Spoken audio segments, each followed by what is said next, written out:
Hello everybody, welcome to My Sail Avigna. ஆங்கில மொழியை தமிழில் கற்போம். உலகின் பெரும்பாலான நாடுகளில் பரவலாக பேசப்படும் ஒரு மொழியாகும் ஆங்கிலம். பல்வேறு துறைகளில் ஒரு பாலமாக விஷயங்களை விளக்கிறதுக்கான ஒரு பொது மொழியாக கருதப்படுறது ஆங்கிலம்.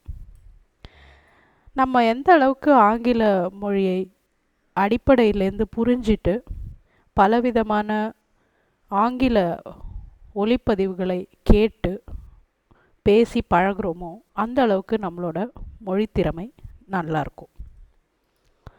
இப்போ ஆங்கிலத்தில் உயிரெழுத்துக்கள் பற்றி நம்ம பார்க்கலாம். பொதுவாக உயிரெழுத்துனா என்னது? ஒரு ஒலி ஏற்படும் போது காற்று நம்ம வாயிலேருந்து தடை இல்லாமல் வெளியே வரணும். அடுத்தது அந்த ஒலியை அதை விட சிறியதாக நம்மளால் பிரிக்கவே முடியாது. இந்த ரெண்டு விஷயங்களும் இருக்கிற ஒலிகளை நம்ம உயிரெழுத்துக்கள் அப்படின்ட்டு சொல்கிறோம். உயிரெழுத்துக்கள் ஒவ்வொன்றதுக்கும் ஒரு மொழியிலையும் ஒரு வடிவம் இல்லைன்னா எழுத்து வச்சுருப்பாங்க.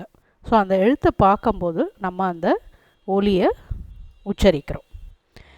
பொதுவாக ஆங்கிலத்தில் எல்லாருமே சொல்கிற விஷயம் ஆங்கிலத்தில் 5 உயிரெழுத்துக்கள் இருக்கின்றன, வொவல்ஸ் அப்படின்ட்டு. ஆனால் 1886 ஆண்டிலேயே பாரிஸில் துவங்கப்பட்ட இன்டர்நேஷ்னல் ஃபோனட்டிக் அசோசியேஷன் வகுத்துள்ள அட்டவணைப்படி பார்த்திங்கன்னா ஆங்கிலத்தில் 20 உயிரெழுத்துக்கள் இருக்கின்றன அண்ட் 24 மெய்யெழுத்துக்கள் இருக்கின்றன. இதை பற்றி நம்ம விவரமாக பார்க்க போகிறோம்.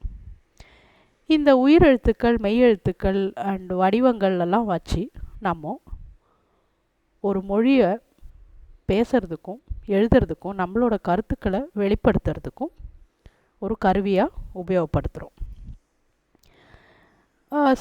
பொதுவாக பார்த்திங்கன்னா இந்திய மொழிகள் எல்லாத்துலேயுமே 10லேருந்து 15 உயிரெழுத்துக்கள் இருக்கும். 35க்கும் அதிகமான மெய்யெழுத்துக்கள் இருக்குது. அப்புறமா உயிர்மெய் எழுத்துக்கள் இருக்குது, துணைக்கால் எழுத்துக்கள் இருக்குது, அப்புறம் சிறப்பு குறியீடுகள் இருக்குது. இப்படி எழுத்து வடிவம் மிக அதிகமாக பெரும்பாலான இந்திய மொழிகளில் இருக்கிறதுனால சவுண்டு சிம்பிள் பேலன்ஸ் அப்படின்னு சொல்லுவோம். அதாவது ஒரு ஒலியும் அதோட எழுத்து வடிவமும் சமமாக இருக்குது. அதனால் இந்திய மொழிகள் எல்லாம் பேசுகிறதுக்கோ எழுதுறதுக்கோ புரிஞ்சிக்கிறதுக்கோ சுலபம். சில மொழிகளில் அந்த எழுத்துக்கள் குறைவாக இருக்குது, ஆனால் ஒலிகள் அதிகமாக இருக்குது. அப்போது குறைவான எழுத்துக்கள் இருக்கும்போது சமன் இல்லாத ஒரு நிலை இருக்கிறது. சவுண்டு சிம்பிள் இம்பேலன்ஸ் அப்படின்ட்டு நம்ம சொல்கிறோம். ஸோ உதாரணத்துக்கு ஆங்கிலம் எடுத்துட்டிங்கன்னா 26 எழுத்துக்கள் இருக்குது, ஆனால் 500க்கும் மேற்பட்ட ஒலிகள் இருக்கின்றன. ஸோ இப்போ 500 எப்படி 26க்குள்ளே அடக்கிறது அப்படின்னு பார்த்தீங்கன்னா பல்வேறு வார்த்தைகளுக்கு நம்ம மறுபடி அந்த 26 எழுத்துக்களையே வேறு விதங்களில் ஒலி போட்டு படிக்கிறோம். இன்னொரு வித்தியாசமான விஷயம் என்ன ஆங்கிலத்தில் நம்ம தெரிஞ்சிக்க வேண்டியது அப்படின்னு பார்த்திங்கன்னா ஒரு எழுத்துக்கும் ஒரு பெயர் இருக்குது. இது மற்ற இந்திய மொழிகளில் இல்லாத ஒரு விஷயம். அதாவது ஒரு எழுத்து இருக்குது அப்படின்னா அந்த எழுத்தோட பேரும் அந்த எழுத்து போடுற ஒலியும் ஒன்றா தான் இருக்கும். இப்போ கா அப்படின்ட்டு நீங்கள் தமிழில் ஒரு எழுத்தை பார்க்குறீங்க அப்படின்னா அந்த எழுத்தை பார்த்த உடனே நீங்கள் அந்த ஒலியை தான் சொல்வீங்க.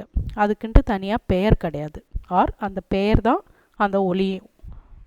ஆனால் ஆங்கிலத்தில் ஏ அப்படின்னு எழுதினீங்கன்னா ஏன்றது அதோடைய போடுற ஒலி மட்டும் கிடையாது, ஏன்றது அதோட பெயர். அது ஆ அப்படின்ற ஒரு சவுண்டு போடும். வேறு காலகட்டத்தில் அதுவே ஆ அப்படின்னும் ஒலி போடும். அதனால் ஆங்கிலத்தில் நம்ம ஞாபகம் வச்சுக்க வேண்டியது எழுத்துக்குன்ட்டு ஒரு பெயர் இருக்குது அண்ட் ஒவ்வொரு எழுத்தும் பல்வேறு ஒலிகளை குறிக்கும் அப்படின்றத நம்ம நினைவு வச்சுக்கணும். இப்போ வரைக்கும் பார்த்ததை ஒரு டேபிள் காலமில் நம்ம பார்க்குறோம். இந்திய மொழிகள், பெரும்பாலான இந்திய மொழிகள், ஆங்கில மொழி ரெண்டுத்தையும் ஒப்பிட்டு பார்த்திங்கன்னா உயிரெழுத்து மெய்யெழுத்து எல்லா மொழிகளுக்கும் பொதுவாக இருக்குது. இப்போ துணைக்கால் எழுத்துன்றது ரொம்ப இம்பார்ட்டண்ட், ஒரு முக்கியமான ஒரு குறியீடாகும். அது இருக்கிறதுனால இந்த உயிர் எழுத்தையும் மெய்யெழுத்தையும் சேர்க்கும்போது பல்வேறு விதமான சத்தங்களுக்கு நம்மளால் ஈக்குவலண்ட்டாக ஒரு சமமான ஒரு எழுத்து வடிவத்தை துணைக்காலோட உதவியோட பண்ண முடியுது. ஆங்கிலத்தில் இந்த துணைக்கால் கான்செப்ட் கிடையாது. அடுத்தது உயிர்மை எழுத்து இருக்குது ரெண்டுத்துலேயும். இப்போ பார்த்திங்கன்னா தனிப்பெயர் இரட்டை வடிவம், அதாவது தனிப்பெயர்னு கிடையவே கிடையாது. தமிழ் ஆர் ஹிந்தி, சான்ஸ்கிரிட் எந்த இந்திய மொழி எடுத்துக்கிட்டிங்கனாலும் அந்த ஒலியை தான் நம்ம பெயராக வச்சுருக்கோம். ஆங்கிலத்தில் அந்த உயிரெழுத்து மெய்யெழுத்துக்கு தனித்தனி பெயர் உண்டு, அவைகள் போடும் ஒலிகள் வேறு. ரெண்டாவது, ஒரு ஒலிக்கு ஒரே ஒரு மாதிரி எழுத்து வடிவம் தான் நம்ம பெரும்பாலான இந்திய மொழிகளில் வச்சுருக்கோம். ஆனால் ஆங்கிலத்தில் பார்த்திங்கன்னா upper case lower case alphabets அப்படின்னு சொல்லிட்டு வருது. கேபிட்டல் லெட்டர்ஸ் ஸ்மால் லெட்டர்ஸ்ன்னு நம்ம அதை சொல்லுவோம். அப்போ பார்த்திங்கன்னா அந்த எழுத்து வடிவம் மாறுது, ஆனால் அதோட சத்தமோ இல்லை பொருளோ மாறாது. அது ஒரு ஆங்கிலத்துக்கு மட்டும் பிரத்யேகமாக இருக்கக்கூடிய ஒரு குவாலிட்டி. அடுத்தது பார்த்திங்கன்னா ஒலி எழுத்து சமன்பாடு பெரும்பாலான இந்திய மொழிகளில் ரொம்ப ரொம்ப அழகாக ஒவ்வொரு ஒலிக்கும் ஒரு எழுத்து இருக்கும். அதனால் எழுதுறதோ படிக்கிறதோ ரொம்ப சுலபம். ஆனால் ஆங்கிலத்தில் பார்த்திங்கன்னா சில சமயம் எழுத்துக்கள் அதிகமாக இருக்கும், ஆனால் சைலண்ட் லெட்டர்ஸ்ன்னு சொல்லிட்டு அதை நம்ம சில ஒலிகளை சொல்லவே மாட்டோம். இன்னொரு சமயம் பார்த்திங்கன்னா எழுத்துக்கள் கம்மியாக இருக்கும், ஆனால் சத்தங்கள் மிக அதிகமாக இருக்கும். ஸோ அந்த சமன்பாடு இல்லாமல் இருக்கிறது ஆங்கிலத்தில் ரொம்ப சகஜம். அடுத்தது விதிகள் விதிவிலக்குகள் எல்லா மொழிகளுக்கும் பொதுவாக தான் இருக்குது. ஓசை இல்லாத எழுத்துக்கள்ன்றது ஆங்கிலத்துக்கு ஒரு குறிப்பிட்டு சொல்கிற மாதிரியான ஒரு விஷயம். ஓசையில்லா எழுத்துக்கள்னால் அதை எழுதும்போது அந்த எழுத்தை எழுதுவோம், ஆனால் படிக்கும்போது அந்த எழுத்தோட சத்தம் வராது. அதுதான் சைலண்ட் லெட்டர்ஸ் அப்படின்ட்டு நம்ம சொல்லுவோம். அது இந்திய மொழிகளில் கிடையாது. உச்சரிப்பு முரண்பாடு அது கிடையவே கிடையாது இந்திய மொழிகளில். ஏன்னா ஒரு ஒரு குறியீடுக்கும் ஒரு சத்தம் இருக்குது. ஆங்கிலத்தில் அதே ஏ ஒரு சமயம் ஆ அப்படின்ற மாதிரி ஒரு சத்தம் வரும், அதே ஏ ஏ அப்படின்ற மாதிரி இன்னொரு சத்தம் வரும். ஸோ உச்சரிப்பு முரண்பட்டுக்கிட்டே இருக்கும், வார்த்தைக்கு வார்த்தை, கான்டெக்ஸ்ட்டுக்கு கான்டெக்ஸ்ட். அது நம்ம ஞாபகத்தில் வச்சுருக்கணும். இலக்கண முரண்பாடு இருக்குது. கிராமர் ரூல்ஸுன்ட்டு சிலது இருக்கும், அந்த ரூல்ஸுக்கு கீழ்ப்படியாத சில வார்த்தைகளும் இருக்கும். அதை பற்றியும் நம்ம விவரமாக பின்னாடி பார்ப்போம். அடுத்து முக்கியமான ஒரு வேறுபாடு என்னன்னு பார்த்திங்கன்னா வேற்றுமொழி கலவை. இந்திய மொழிகளில் பார்த்திங்கன்னா பெரும்பாலும் சான்ஸ்கிரிட்லேருந்து இருக்கும் வேற்றுமொழி கலவை அப்படின்னு பார்த்திங்கன்னா, இல்லைன்னா அந்தந்த மொழிக்குன்ட்டு உரிய வார்த்தைகள் தான் மிக அதிகமாக இருக்கும். ஆங்கில மொழின்னு பார்த்திங்கன்னா ஃப்ரெஞ்சு மொழி, கிரேக்க மொழி, லத்தீன் மொழி, இப்படி பல மொழிகள்கிட்டேருந்து வார்த்தைகளை வாங்கிறதுனால அவங்களோட உச்சரிப்பும் அந்தந்த மொழிக்கு ஏற்ற மாதிரி மாறிட்டே இருக்கும். எழுத்துக்கள் குறைவாக இருக்கிறதுனால மறுபடியும் அந்த உச்சரிப்பு பண்ணும்போது அது எந்த மொழியிலேருந்து வந்த வார்த்தைன்னு பார்த்துட்டு உச்சரிக்கணும். இப்போ இன்னொரு முக்கியமான விஷயம் நம்ம பார்க்க போகிறது என்னென்னா, ஆங்கில உயிர் எழுத்துக்களின் பெயர்கள். ஞாபகம் வச்சுக்கோங்க, இந்த பெயர் அதோட ஒலி கிடையாது. ஓகேவா? ஸோ முதல்ல நம்ம பெயரை கற்றுப்போம், அதுக்கப்புறமா அந்த ஒரு எழுத்தும் எந்தெந்த மாதிரி ஒலிகள் போடும் அப்படின்றத விவரமாக பார்ப்போம்.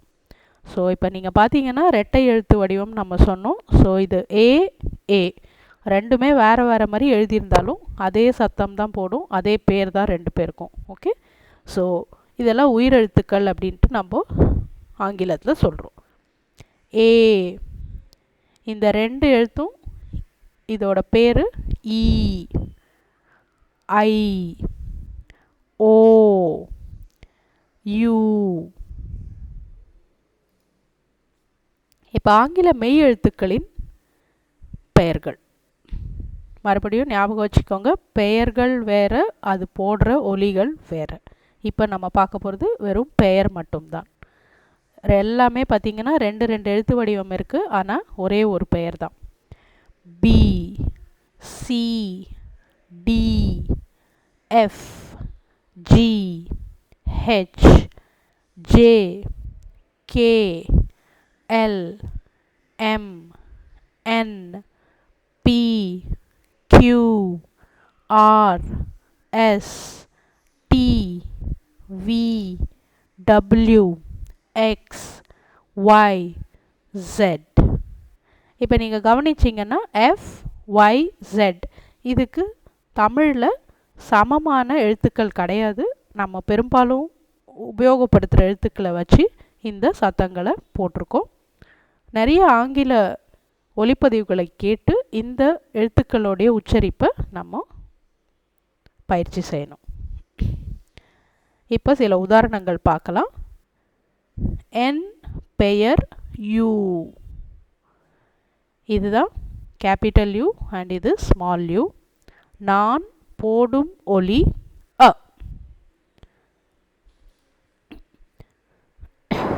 இப்போ இந்த வீடியோ எல்லாவற்றிலையுமே சில வண்ணக்குறிப்புகளை நம்ம உபயோகப்படுத்துகிறோம்.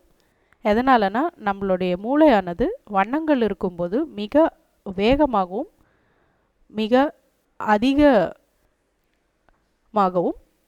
பல விஷயங்களை நினைவில் வச்சுக்கக்கூடிய ஆற்றல் வண்ணங்களுக்கு இருக்குது. அதனால் நம்ம பச்சை வண்ணம் உயிரெழுத்தை குறிக்கின்றன, சிகப்பு வண்ணம் பார்த்திங்கன்னா மெய்யெழுத்து, கருப்பு உயிர்மெய் எழுத்து இல்லைன்னா ஆங்கில ஒலிக்கலவை அதாவது பிளெண்ட்ஸ் அப்படின்ட்டு சொல்லுவோம். சாம்பல் நிறம் வந்து சைலண்ட் லெட்டர்ஸ் இல்லைன்னா ரேர் லெட்டர்ஸ்க்கு உபயோகப்படுத்துகிறோம். இப்போ பார்த்திங்கன்னா முதல்ல நம்ம சொல்ல போகிறது அந்த எழுத்தோட பேர். ஓகே, அது ஒலி கிடையாது, பேர் நம்ம முதல்ல சொல்ல போகிறோம். ஸோ DRUM, DRUM பார்த்திங்கன்னா வேறு வேறு எழுத்துக்களாக இருந்தாலும் அதே பேர் தான் நம்ம உபயோகப்படுத்துகிறோம் ஆங்கிலத்தில். கேபிட்டலாக இருந்தாலும் சரி, ஸ்மால் லெட்டர்ஸாக இருந்தாலும். ஸோ இதோடைய ஒலிகள் என்னன்னு பார்த்தீங்கன்னா இட், இர், அ, இம், ட்ரம். இப்போ பார்த்தீங்கன்னா இந்த முதல்ல தமிழில் வந்து இந்த மாதிரி 2 உயிரெழுத்துக்களை நம்ம சேர்க்க மாட்டோம். ஆனால் ஆங்கிலத்தில் பரவலாக அடிக்கடி உபயோகப்படுத்துறது 2 இல்லைன்னா 2க்கும் மேற்பட்ட மெய்யெழுத்துக்கள் கலவை இருந்துகிட்டே இருக்கும். அதனால் நம்ம ஆங்கிலத்தை படிக்கும்போது தமிழ் போலவே படிக்கக்கூடாது. கொஞ்சம் ஆங்கில உச்சரிப்பை கவனமாக கேட்டுட்டு அதுக்கேற்ற மாதிரி நம்ம பழகணும் உச்சரிப்பு. ஸோ இட், இர், அ, ட்ர. ஓகே, ட்ரம் அது இசைக்கருவி இல்லைன்னா ஒரு பாத்திரத்தையும் குறிக்கும். அடுத்தது PLUM, PLUM, இப், இல், அ, இம், ப்ளம். இது ஒரு பழவகை.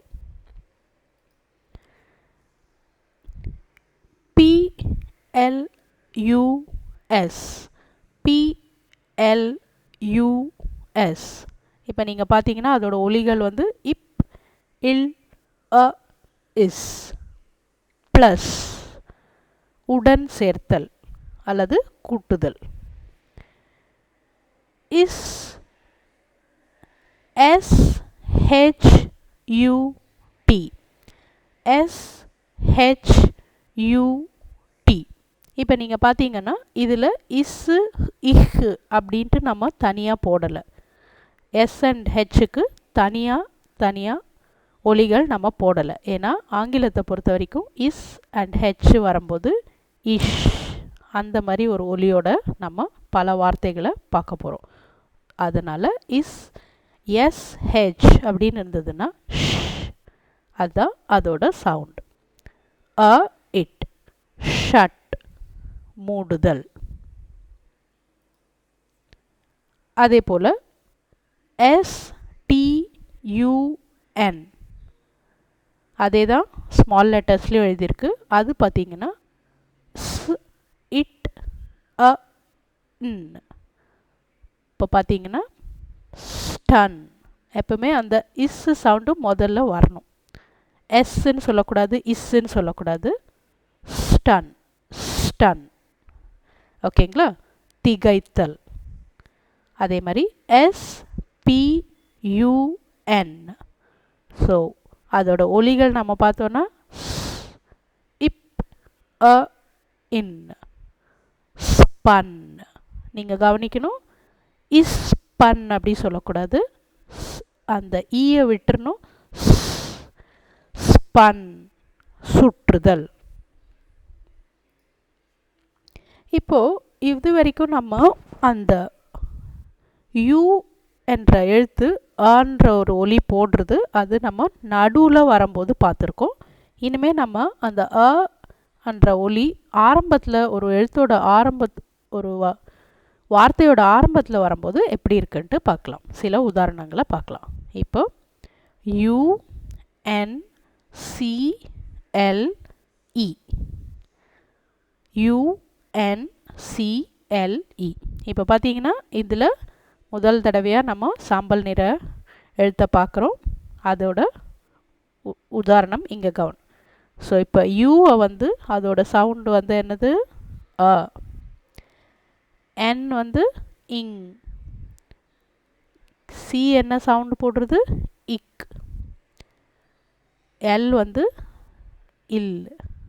இப்போது ஈன்ற எழுத்து சாம்பல் நிறத்தில் இருக்குது. அந்த எழுத்தை எழுதுவோம், ஆனால் அதுக்குன்ட்டு தனியாக ஒலி கிடையாது. அதை தான் நம்ம சைலண்ட் லெட்டர் அப்படின்ட்டு சொல்லுவோம். அப்போது அ, இங், இக், இல். ஓகே, தமிழில் எழுதும்போது பார்த்தீங்கன்னா அங்கிள் அப்படின்ட்டு எழுதுவோம் நம்ம. ஆனால் அதை சொல்லும்போது இது மாதிரி படிக்கணும். Uncle, uncle. இப்போ பார்த்திங்கன்னா இங்கு, இக்கு, இல் எல்லாமே வந்து சேர்த்து ஒரு சத்தத்தை நம்ம போடணும். அதை வந்து உயிர்மெய் எழுத்தாக மாற்றக்கூடாது. எல்லாமே மெய்யெழுத்து வடிவங்களாக தான் இருக்கும். அது அங்கிள், அங்கிள். ஓகே, ஸோ அதோட பொருள் வந்து மாமா. அடுத்தது UNDER. அதே தான் ஸ்மால் லெட்டர்ஸில் எழுதியிருக்கோம். இப்போ பார்த்தீங்கன்னா ஒரு ஒரு எழுத்துக்கும் ஒலிகள் என்னன்னு பார்த்தோன்னா அ, இன், இட், அ, இர். இப்போ பார்த்தீங்கன்னா நீங்களே கவனிக்கலாம், ஈயும் ஆன்ற ஒரு ஒலியை கொடுக்கறது. அதோடைய உதாரணங்களை பின்னாடி பார்ப்போம். இப்போ நம்ம கவனத்தில் வைக்க வேண்டியது யூ என்ற எழுத்து அ என்ற ஒலியை கொடுக்கிறது. ஓகே, அதனால் அண்டர், கீழே.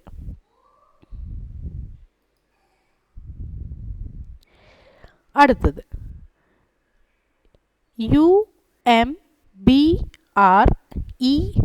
UMBRELLA.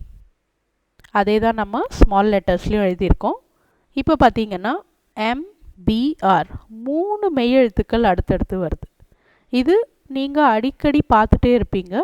ஆங்கிலத்தை பொறுத்த வரைக்கும் மெய்யெழுத்துக்கள் தொடர்ச்சியாக 2, 3, 4 கூட வரதுக்கான வாய்ப்புகள் இருக்குது. அதனால் நம்ம மெய்யெழுத்துக்களெல்லாம் சேர்த்து படிக்கிறதுக்கு பல விதமான ஆங்கில ஆடியோஸ், வீடியோ ஃபைல்ஸ் நம்ம கேட்க நம்மளால் அந்த உச்சரிப்புகளை சரியாக செய்ய முடியும்.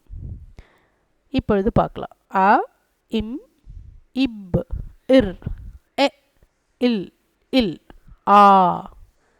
அப்போ எல்லாத்தையும் சேர்த்து பார்க்கும்போது அம்ப்ரெல்லா, குடை. புரியுதா? அதே போல் அடுத்த வார்த்தை UP. ஸோ அப், அப் அப்படின்னா மேலே. இன்னொரு உதாரணம் பார்க்கலாம், ஒலிகள் பார்க்கலாம். அ, இப், இஸ், எ, இட். இப்போ பார்த்தீங்கன்னா இதே ஈக்கு போன இடத்துல நம்ம பார்த்தோம் அ சவுண்ட் இருந்தது, இப்போது ஏ சவுண்ட் இருக்குது. அதனால் ஆங்கிலத்தில் இருக்கிற குறைவான எழுத்துக்களுக்கு மறுபடி வேறு வேறு ஒலிகள் வந்துகிட்டே இருக்கும். நம்ம எவ்வளோ வார்த்தைகளை கேட்டு மனப்பாடம் பண்ணி உச்சரித்து பயிற்சி எடுக்கிறோம், அந்த அளவுக்கு நம்மளுக்கு குழப்பம் இல்லாமல் தெளிவாக ஆங்கிலத்தில் பேசுகிறதுக்கு முடியும். அதனால் இப்போ இது எப்படி வரும்? அப்செட், அப்செட், வருத்தம். அடுத்தது UGLY. இப்போ அதோட ஒலிகளை பார்ப்போம். அ, இக், இல், இ. அப்போது எப்படி அதை உச்சரிக்கிறோம்? Ugly, ugly. அழகற்ற. இன்னைக்கு நம்ம ஆங்கிலத்தில் யூ என்ற எழுத்து போடக்கூடிய ஒலி, அதாவது தமிழோட அ ஒலியை போடுற ஆங்கில எழுத்துக்களை நம்ம பார்த்தோம் உதாரணத்தோட. மறுபடியும் அடுத்த வீடியோவில் இன்னும் பல உதாரணங்களோட மீண்டும் சந்திப்போம். We will meet again. Thank you.